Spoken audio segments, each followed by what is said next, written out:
Kurani neve na ofron qëndrime të drejta, qëndrime e mendime të balansuara, si dhe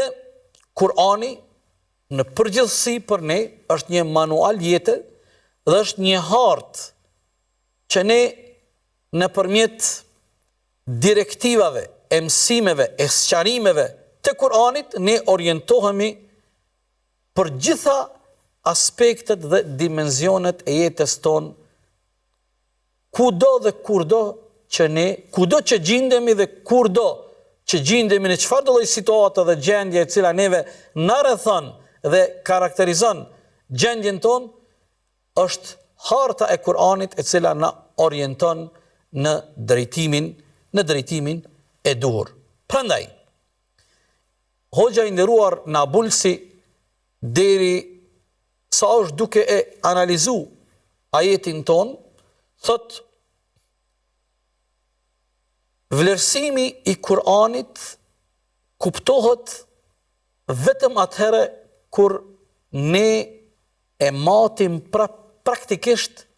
ndryshimin e atij njeriu i cili ka lexuar Kur'anin. Që do të thotë,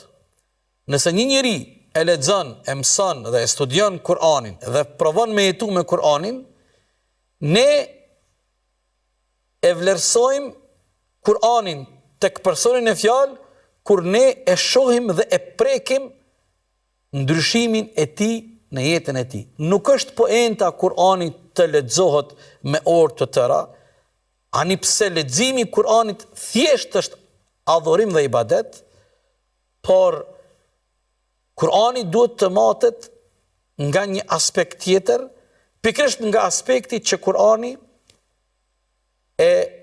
bën ndryshimin tek sjellja, karakteri dhe personaliteti i atij njeriu i cili e lexon Kur'anin. Prandaj mund ta përmbledhim si mesazh, Kur'ani thjesht nuk është një libër që ne